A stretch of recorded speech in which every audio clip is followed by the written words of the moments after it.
నమస్కారం. ఘంటారవానికి స్వాగతం. ముందుగా ప్రధాన అంశాలు. వెలగపూడిలో సొంతింటి నిర్మాణానికి సీఎం శంకుస్థాపన. భూమి పూజలో పాల్గొన్న చంద్రబాబు కుటుంబ సభ్యులు.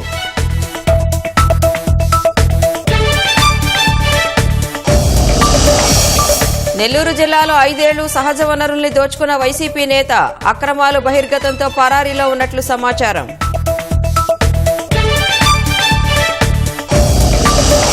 ట్రంప్ దెబ్బకు కుదేలవుతున్న ఆక్వా రంగం. ధరలు పతనం కావడంతో రైతుల నష్టాలు.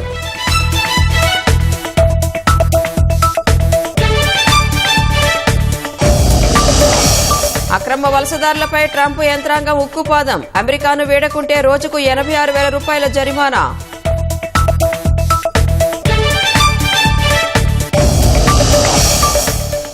ట్రంప్ వాణిజ్య సలహాదారుడిపై మస్క్ ఆగ్రహం. టెస్లాపై విమర్శలు చేసిన పీటర్ నవారో మూర్ఖుడని ధ్వజం.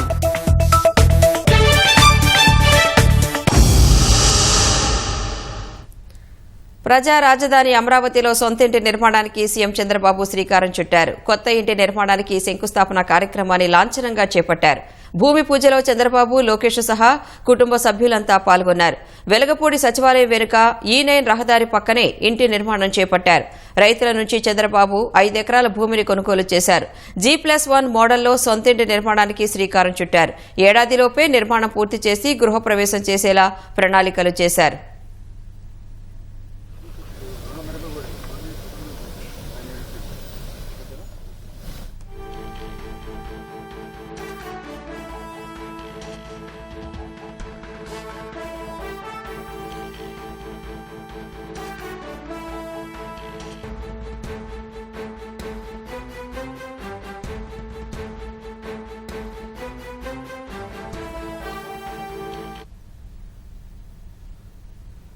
అనకాపల్లి జిల్లా రాంబిల్లి సెజ్లోని రసూల్ డెకర్ పరిశ్రమలో తెల్లవారుజామున అగ్ని ప్రమాదం జరిగింది. ఉదయం 5:30 గంటలకు పరిశ్రమలో ఉన్నట్లుండి మంటలు ఎగిసిపడ్డాయి. అప్రమత్తమైన సిబ్బంది అగ్నిమాపక సిబ్బందికి సమాచారం ఇచ్చారు. హుటాహుట్న ఘటనా స్థలానికి చేరుకున్న సిబ్బంది 2 అగ్నిమాపక వాహనాలతో మంటలు ఆర్పుతున్నారు. ఈ ప్రమాదంలో ఎవరికీ గాయాలు కాలేదని పోలీసులు తెలిపారు. మంటలు చెలరేగడానికి గల కారణాలను అన్వేషిస్తున్నారు. పరిశ్రమ ప్రతినిధులు అగ్ని ప్రమాదంలో జరిగిన ఆస్తి నష్టంపై అంచనా వేస్తున్నారు. జగన్ హయాంలో అధికారాన్ని అడ్డం పెట్టుకుని పేటరేగిపోయిన నెల్లూరు జిల్లా వైసీపీ నేత అక్రమాలు ఒక్కొక్కటిగా వెలుగు చూస్తున్నాయి. అనుచరులను ముందు పెట్టి గ్రావెల్, మట్టి, క్వార్ట్జ్, ఇతర ఖనిజాలు పెద్ద ఎత్తున దోచుకున్నారు. నియోజకవర్గంలోని చెరువుల్ని గుల్ల చేశారు. కొండలు పిండి చేశారు. అప్పట్లో ఎన్ని ఫిర్యాదులు అందినా, బాధితులు ఘోషించినా చర్యలు కరువయ్యాయి. కూటమి ప్రభుత్వం ఏర్పడ్డాక బాధితులు ఒక్కొక్కరుగా ఆయన అక్రమాలు, అరాచకాల గుట్టు బయటపెడుతున్నారు. ఒక్కో దానిలో పోలీసులు తీగ లాగుతున్న కొద్దీ ఆ నాయకుడి అవినీతి, అరాచకాలు వెలుగు చూస్తున్నాయి. కేసులకు భయపడే ప్రసక్తే లేదంటూ ఇటీవల వరకు బీరాలు పలికిన ఆ నాయకుడు పోలీసులు గాలిస్తుండటంతో పత్తా లేకుండా పోయారు. గత 5 ఏళ్లు నెల్లూరు జిల్లాలో అన్ని తానే అవినీతి, అక్రమాలు, కబ్జాలకు తెగబడ్డ వైసీపీ నేత ఇప్పుడు పరారీలో ఉన్నారు. అప్పట్లో రాష్ట్ర స్థాయి పదవిలో కొనసాగిన ఆ నేత అక్రమాలకు తెగబడి 100 కోట్లు కొల్లగొట్టారన్న ఆరోపణలు ఉన్నాయి. కొంతమంది రెవెన్యూ అధికారుల సాయంతో ప్రభుత్వ, ప్రైవేటు భూముల్ని కబ్జా చేశారన్న అభియోగాలు ఉన్నాయి. వెంకటాచలం మండలం కాకుటూరులో జాతీయ రహదారికి ఆనుకుని ఉన్న 60 కోట్ల రూపాయలకు పైగా విలువైన 14 ఎకరాల ప్రభుత్వ భూమిని ప్రైవేటు భూమిగా పేర్కొంటూ తన బినామీల పేరిట రెవెన్యూ రికార్డుల్లో నమోదు చేయించారని, దీనికోసం ఆయన ఓ తహసీల్దార్ లాగిన్ ఐడీని దొంగలించారన్న ఆరోపణలున్నాయి. 2021 ఆగస్టులో దీనిపై కేసు నమోదైనా పోలీసులు ఈ నేత జోలికి వెళ్లలేదు. వెంకటాచలం మండలంలోనే 100 కోట్ల రూపాయలకు పైగా విలువైన ప్రభుత్వ, దేవాదాయ భూముల్ని ఆయన కబ్జా చేశారనే ఆరోపణలు ఉన్నాయి.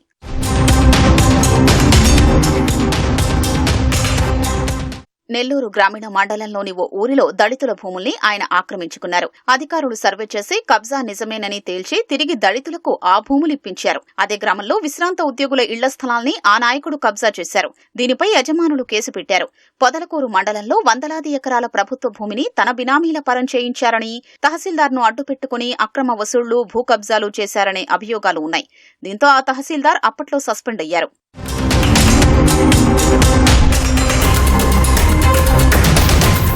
సర్వేపల్లి నియోజకవర్గంలో 3,300 ఎకరాల భూమి పంపిణీ చేశామని అధికారులు చెప్తున్నారు. ఆ వైసీపీ నేత మాత్రం 7,200 ఎకరాలు పంచామని ప్రకటిస్తున్నారు. ఆ 3,900 ఎకరాల భూములు ఎవరి పరమయ్యాయో తేలాల్సి ఉంది. వెంకటాచలం మండలంలోని కనుపూరు చెరువులో 15 కోట్ల రూపాయల విలువైన గ్రావెల్ను తవ్వి రియల్ ఎస్టేట్ లేఅవుట్లకు తరలించి సొమ్ము చేసుకున్నారు. సర్వేపల్లి రిజర్వాయర్లో భారీ ఎత్తున గ్రావెల్ అక్రమ తవ్వకాలు చేపట్టారు. ఏకంగా ఒంగోలు ఎంపీ మాగుంట శ్రీనివాసులరెడ్డి సంతకాన్ని ఫోర్జరీ చేసి యథేచ్ఛగా తవ్వేశారు. పొదలకూరు మండలం వరదాపురం సమీపంలోని రుస్తుం మైన్స్ లో కోట్ల రూపాయల విలువైన క్వాడ్జ్ కొల్లగొట్టారన్న అభియోగాలు ఉన్నాయి. నిబంధనలకు విరుద్ధంగా పేలుడు పదార్థాలు వినియోగించారు. కూటమి ప్రభుత్వం వచ్చాక మైనింగ్ అధికారుల ఫిర్యాదుతో దీనిపై ఇటీవల కేసు నమోదైంది. అందులో ఈ నాయకుడు కీలక నిందితుడు. విచారణకు రావాలని 3 సార్లు పోలీసులు నోటీసులు ఇచ్చినా బేఖాతరు చేశారు. పోలీసులు అరెస్టు చేసే అవకాశం ఉండడంతో పరారయ్యారు.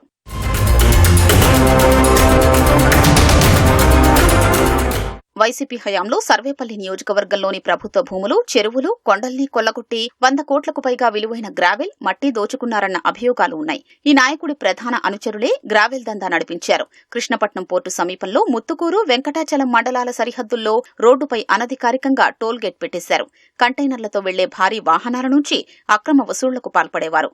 ముత్తుకూరు మండలంలోని థర్మల్ కేంద్రాల ద్వారా వచ్చే బూడిదను అధిక ధరలకు విక్రయించి భారీగా సొమ్ము చేసుకున్నారు. 2014-19 మధ్య టీడీపీ హయాంలో డేగపూడి, బండేపల్లి కాలువ పనులు, చిట్టెపల్లి వద్ద 4.5 కోట్ల రూపాయలతో భారీ శుద్ధ జల ప్లాంటు పనులు చేపట్టారు. వైసీపీ అధికారంలోకి వచ్చాక సదరు నేత ఆ కాంట్రాక్టర్లను కమిషన్ల కోసం బెదిరించి పనులు నిలిపివేయించారు. సర్వేపల్లి నియోజకవర్గంలోని పంట కాలువల్లో పూడికతీత, ఇతర పనులు చేయకుండానే బిల్లులు చేయించుకుని భారీగా డబ్బులు కొట్టేశారన్న ఫిర్యాదులు ఉన్నాయి.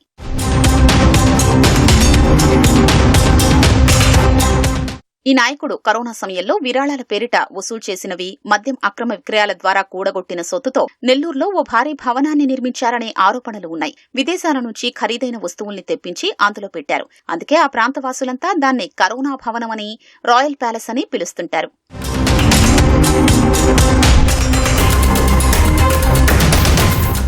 2014 సార్వత్రిక ఎన్నికలప్పుడు గోవా నుంచి కల్తీ మద్యం తెప్పించి తన నియోజకవర్గంలోని ఓటర్లకు పంపిణీ చేశారు. ఆ కల్తీ మద్యం తాగి అప్పట్లో కొందరు మరణించారు. ఈ కేసులో సదరు నాయకుడు ఓ నిందితుడు. టీడీపీ నాయకుడు ఒకరికి విదేశాల్లో ఆస్తులు, అక్కడి బ్యాంకుల్లో డిపాజిట్లున్నాయని ఆరోపిస్తూ సదరు వైసీపీ నేత ఫోర్జరీ డాక్యుమెంట్లు సృష్టించి మీడియాకు విడుదల చేశారు. దీంతో వైసీపీ నేతపై కేసు నమోదైంది. అధికారంలోకి వచ్చిన వెంటనే ఆ కేసుకు సంబంధించిన పత్రాల్ని నెల్లూరు కోర్టు నుంచి మాయం చేశారు. తోటపల్లి గూడూరు మండలం కోడూరుకు చెందిన బీసీ నేత గంగాధర్ మత్స్యకార పాళానికి చెందిన భూముల్ని లీజుకు తీసుకుని రొయ్యల సాగు చేస్తుండగా వాటిని అటవీ భూములని ముద్రవేసి బలవంతంగా చెరువులు ధ్వంసం చేశారు. కోటి రూపాయల విలువైన రొయ్యల్ని సముద్రం పాల్చేశారు. దీనిపై బాధితుడు గంగాధర్ న్యాయ పోరాటం చేశారు. అటవీ శాఖ అధికారులు దోషులుగా హైకోర్టులో నిలబడి తప్పు అంగీకరించారు.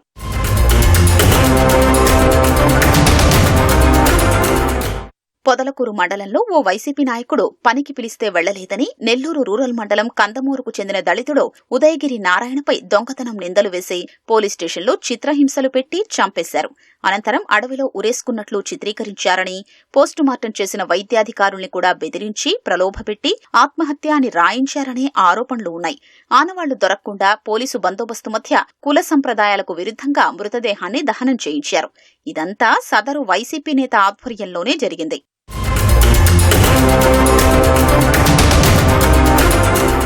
కూటమి ప్రభుత్వం ఏర్పడ్డాక ఆ వైసీపీ నేత బాధితులు ఒక్కొక్కరుగా వచ్చి ఆయన అక్రమాలు, అరాచకాల గుట్టు బయటపెడుతున్నారు. వీటిలో కొన్నింటిపై ఇప్పటికే పోలీసులు కేసులు నమోదు చేసి దర్యాప్తు చేపట్టారు. విచారణకు రావాలని పోలీసులు నోటీసులు ఇస్తుంటే అరెస్టు భయంతో 11 రోజులుగా అజ్ఞాతంలో ఉన్నారు. పోలీసుల కంటపడకుండా పరారీలోకి వెళ్లిపోయారు.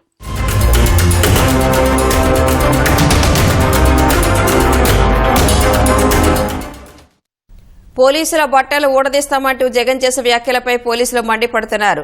తాము వేసుకుంది జగన్ ఇచ్చిన బట్టలు కాదని, లక్షలాది మందితో పోటీపడి పరీక్షల్లో నెగ్గి సాధించుకున్న పోలీస్ యూనిఫామ్ అని సత్యసాయి జిల్లా రామగిరి స్టేషన్ ఎస్ఐ సుధాకర్ యాదవ్ అన్నారు. తాము నిజాయితీగానే ఉంటామని, నిబంధనల మేరకు నడుచుకుంటామని చెప్పారు. పోలీసులను బట్టలు ఊడదీసి కొడతా అంటున్నావు. పోలీసులు ఏమన్నా నువ్వు ఇస్తే వేసుకున్న బట్టలు అనుకున్నావా? కష్టపడి చదివి రన్నింగ్ రేసుల్లో, ఎగ్జామ్స్లో పాస్ అయి ఎన్నో వేల మంది పోటీ పరీక్షల్లో నెగ్గి వేసుకున్న యూనిఫామ్ ఇది. నువ్వెవడో వచ్చి ఉడదీస్తా అంటే ఉడదీయడానికి ఇదేమి అరటి తొక్క కాదు. మేము నిజాయితీగానే ప్రజల పక్షాన్ని నిలబడతాం, నిజాయితీగానే ఉద్యోగం చేస్తాం, నిజాయితీగానే చస్తాం. అంతే తప్ప అడ్డమైన దారులు తొక్కం. జాగ్రత్తగా మాట్లాడు.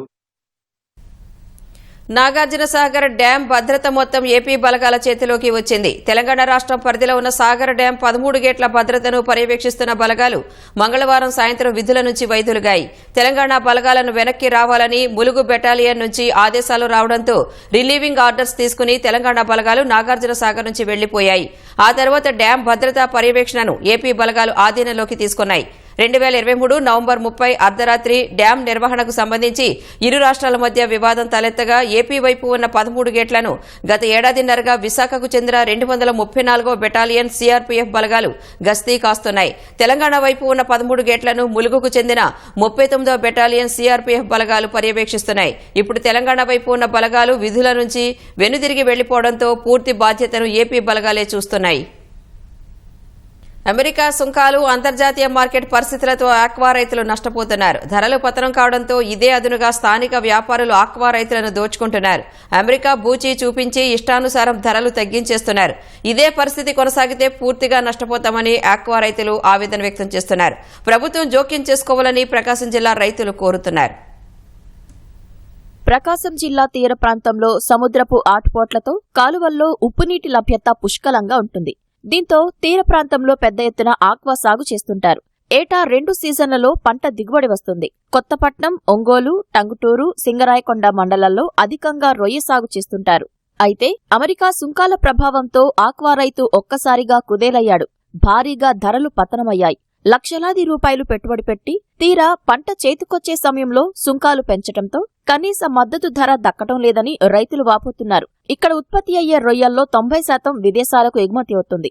అందులోనూ అమెరికాకు వెళ్లే సరుకే అధికం. దీని ద్వారా ప్రభుత్వానికి 3,000 కోట్ల రూపాయల విదేశీ మారక ద్రవ్యం లభిస్తోంది.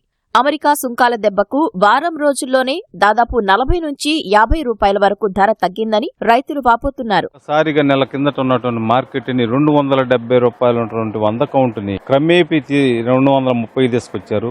30 నుంచి మళ్ళీ ఇప్పుడు 210 అని అంటున్నారు. ట్రంప్ది ఎప్పుడో 10వ తారీఖు నుంచి అమలు చేసేటటువంటి విధానాన్ని ముందుగా వారం రోజుల నుంచే కొనకుండా రైతుల్ని ఇబ్బంది పెడుతున్నారు. ఈ ప్రాసెసింగ్ ప్లాంట్లోళ్ళు వాళ్ళదే ఫీడ్ షాపులు అవుతున్నాయి, వాళ్ళయే హ్యాచరీలు అవుతున్నాయి. కాబట్టి ఈ మొత్తం ఒకరి అవ్వటం వల్ల సిండికేట్ అయిపోయి వీళ్లలో కూడా సగం మంది ఒకరికొకరు బంధువులు అవ్వటం, సిండికేట్ అవ్వటం, వీళ్ళు మొత్తం కూడా రేట్లు తగ్గటానికి కారణం అవుతుంది. కానీ అమెరికాకు పోయేది 50 కౌంట్ నుంచి 20 కౌంట్ దాకే, కానీ 100 కౌంట్ల నుంచి 70 కౌంట్ దాకా అసలు విఏసి పోదు. వీటికి కూడా ఎందుకు తగ్గించారో కూడా మాకు అర్థం కావట్లేదు. ప్రతి రైతు ఓవరాల్గా ఎకరాకి వచ్చేలాగే 1 లక్ష రూపాయల దాకా నష్టపోతున్నారు. 10 ఎకరాలు చేసేవాళ్ళు ఓన్లీ మార్కెట్ వల్ల 10 లక్షల దాకా నష్టపోతున్నారు. మాకు వచ్చేది ఈ రేటు వల్ల ఒక 5 లక్షలు మిగిలిద్ది 10 ఎకరాలు కల్చర్ చేసి. 10 ఎకరాలు కల్చర్ చేయాలంటే కనీసం 50 నుంచి 60 లక్షలు ఖర్చు అయ్యింది. 50 నుంచి 60 లక్షలు ఖర్చు పెడితే మాకు మిగిలేది 10 లక్షలు 5 లక్షలు. ఈ 10 లక్షల్లో మిగిలేదాన్ని కూడా మొత్తం వాళ్ళే తీసుకొచ్చుకుంటే ఇంకా మేము వడ్డీలకి కట్టడానికి కానీ వీటికన్నిటికీ ఆక్వా కల్చర్ ఆటోమేటిక్గా నష్టపోతున్నాం మేము రైతులు. చెరువులో వేసిన పిల్ల 100 కౌంట్ వచ్చే వరకు అయ్యే ఖర్చే దాదాపు 240 రూపాయలు అవుతుందని, ఇప్పుడు అమ్మితే 210 రూపాయలే వస్తుందని రైతులు చెబుతున్నారు.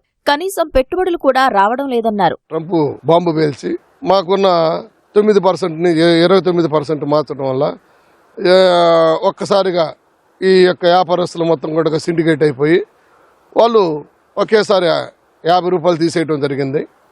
టైగర్లో వచ్చి 70 రూపాయలు తీసేయడం జరిగింది.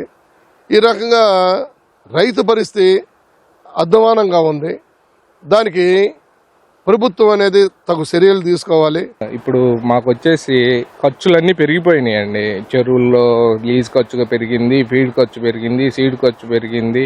అలాగే మెటీరియల్ కాస్ట్ అనేది చాలా తక్కువగా ఉంది. మద్దతు ధర కంటే ఇంకా తక్కువ కొంటున్నారు. మాకు ఎటువంటి ప్రోత్సాహం లేదు. కరెంటు బిల్లులు పెరిగిపోయినాయి, కరెంటు కాస్ట్, లేబర్ కాస్ట్ అన్నీ, కెమికల్ రేట్లు అన్నీ పెరిగిపోయినాయి.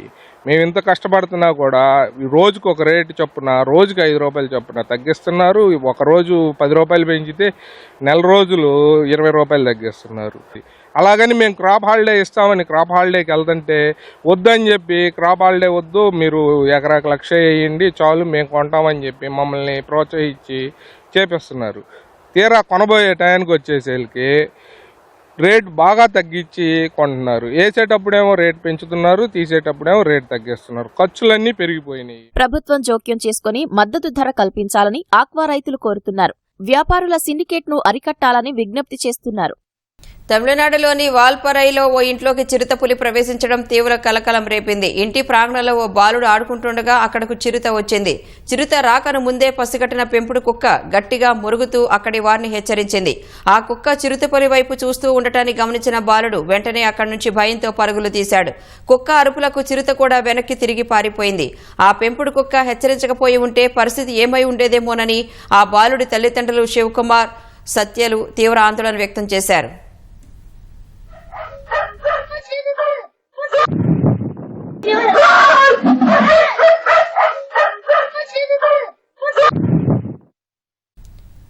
డిపోర్టేషన్ ఆదేశాల తర్వాత దేశాన్ని విడిచి వెళ్లేందుకు అక్రమ వలసదారులు నిరాకరిస్తే రోజుకు 86,000 రూపాయల జరిమానా విధించేందుకు ట్రంప్ యంత్రాంగం కసరత్తు చేస్తున్నట్లు రాయిటర్స్ కథనాన్ని ప్రచురించింది.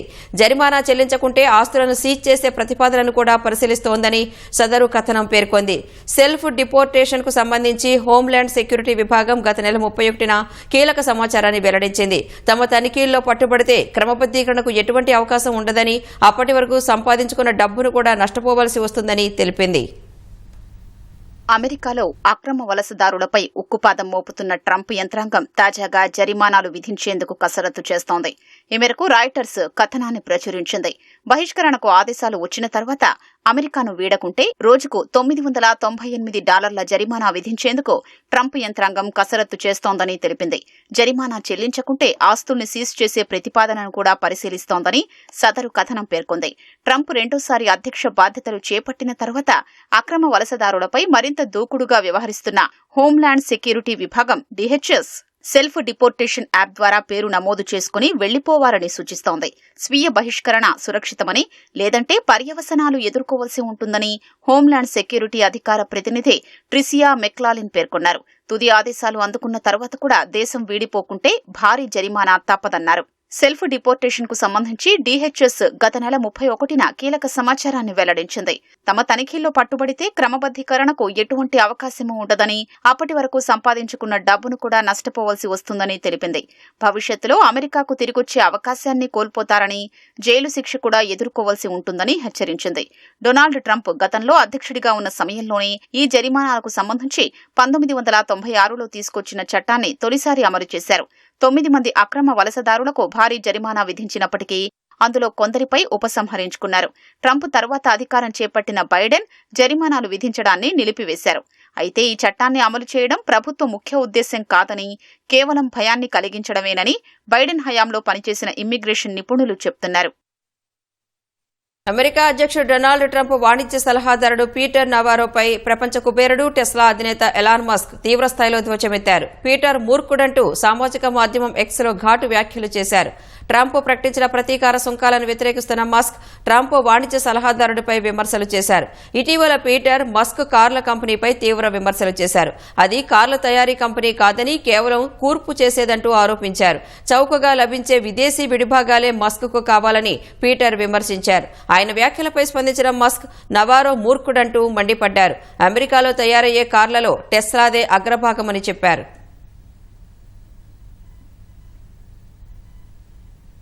డొమినికన్ రిపబ్లిక్లోని ఓ నైట్ క్లబ్ పైకప్పు కూలిన ఘటనలో మరణించిన వారి సంఖ్య 58కి పెరిగింది. మరో 160 మంది గాయపడ్డారు. రాజధాని శాంటో డొమింగోలో స్థానికంగా ఉన్న జెట్ సెట్ నైట్ క్లబ్లో వేడుక జరుగుతుండగా పైకప్పు కూలింది. వెంటనే ఘటనా స్థలానికి చేరుకున్న సహాయక సిబ్బంది హుటాహుటిన ఘటనా స్థలానికి చేరుకుని శిథిలాల కింద చిక్కుకున్న వారిని బయటకు తీసి ఆసుపత్రికి తరలించారు. ప్రమాదానికి గల కారణాలు తెలియాల్సి ఉందని అధికారులు తెలిపారు. ప్రదర్శన ఇస్తున్న మొరాంగే సింగర్ రూబీ పెరెజ్ గాయపడినట్లు అధికారులు వెల్లడించారు. ఈ దుర్ఘటనపై ఆ దేశ అధ్యక్షుడు లూయిస్ ఎక్స్ వేదికగా తీవ్ర విచారం వ్యక్తం చేశారు. బాధిత కుటుంబాలను ఆయన పరామర్శించారు. అమెరికా కెంటకీలో కురుస్తున్న ఎడతెరిపిలేని భారీ వర్షాలకు నదులు రికార్డు స్థాయికి మించి ప్రవహిస్తున్నాయి. చాలా రోడ్లు నదులను తలపిస్తున్నాయి. వరుస తుఫానులతో జరిగిన ప్రమాదాలు 20 మందిని బలి తీసుకున్నాయి.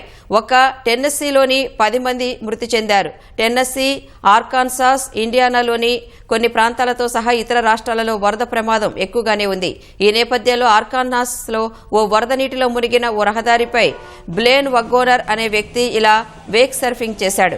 అతడి స్నేహితులు జెట్ స్కీని డ్రైవ్ చేస్తుండగా బ్లేన్ వేక్ సర్ఫింగ్ చేయడం ఇప్పుడు వైరల్గా మారింది.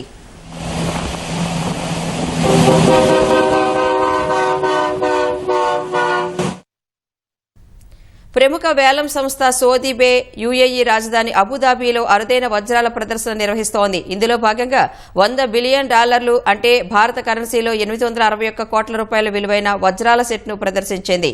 అందులో ఉన్న ఆభరణాలలో 10.3 క్యారెట్ల మెడిటరేనియన్ బ్లూ డైమండ్ చూపర్లను కట్టిపడేసింది. ఆ డైమండ్ను ఇప్పటి వరకు కనుగొన్న ముఖ్యమైన నీలి వజ్రాలలో ఒకటిగా పరిగణిస్తున్నారని నిర్వాహకులు తెలిపారు. మే నెలలో జెనీవాలో జరగనున్న వేలంలో ఆ వజ్రానికి $20 మిలియన్ లభిస్తుందని భావిస్తున్నారు.